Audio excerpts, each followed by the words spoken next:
نحمده ونصلي على رسوله الكريم اما بعد فاعوذ بالله من الشيطان الرجيم بسم الله الرحمن الرحيم. میجا د میډیا په واسطه سره د انګورا د باشنده د کوم احمد زای د څلورو کومه مشت مشروم علماء کرام نوجوانون کاروباریون نن دا خبره واضحوي چې د میشتون کې څه کم درې میاشتې د میشت د احتجاج او د جایز مطالبات هغه پیره کېدونکي دي. پاکې د میشت سره حکومت تر اوسه پوره په یوه مطالبه باندې عمل درآمد نه وکړ. پاکې نهایت حساس او ډېره د میشت د علاقې دپاره د نقصان او د رشتهدارۍ د تعلقاتې د هغې دپاره د خلل واقع کېدونکې یوه اهمه نقطه هغه د ویزو د پاسپورټ وه. حکومت پاکستان میشته د یکم تاریخ ورکړی و چې په یکم تاریخ نه بعد توس په ویزا پاسپورټ لوکل خلک در درمۍ وردرمۍ لہذا نن میش څلور کومه په بارډر دو طرف ته او په بارډر یک طرف ته دغې ټولې کومې د متفقه فیصله وکړه چې میش د لوکل خلکو دپاره د ویزو د پاسپورټ کومه فیصله دو دا یکسر مسترد کړې ده. دا میش په هیڅ صورت د دغه منل ته تیار نه وي.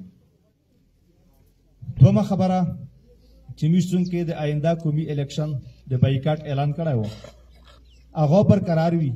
که چیرې حکومت د میش مطالبات ته خیر مقدم وویل د میش مطالبات یې ومنل نن که په 7 فروری باندې وي ها میجو بیا خپل د انتخاباتو بایکاټ ختم کړي خو چې د میش مطالبات سر ته رسېدلي نه وي میش د خپل انتخاباتو بایکاټ باندې دغه مستقیمي په دا باندې میجو لوړ درمه د میش څومره مطالبات وي هغه څونکې قانوني او جایز مطالبات وي نر د میش در نه تر هغه پوره قایم وي په دغه ژبو نه ونوسته وي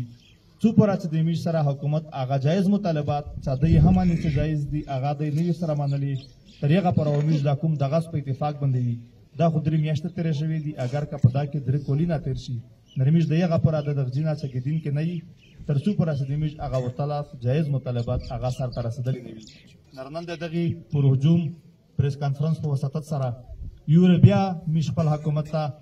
دا پیغام ورکوي واضح پیغام چې د میش مطالبات ته دا لبیک ویایي. بصورت دیگر که چیرې حکومت د میش د وظیف د پاسپورټ فیصله دغه برقرار ساتله میش د جمعې په ورځ باندې د لوند بوندې امازای چې په ګټ لوند دي او په ګټ بوند دي دغه مازایو په دوه سره طرفینه باندې د مزید اقداماتو دپاره یوه اهمه نهایت سنجیده مراکاوي او مشوراوي پاکه چې په کوم اقدامات باندې فیصله وشي او هر چا ته قابل قبول وي. جزاک الله.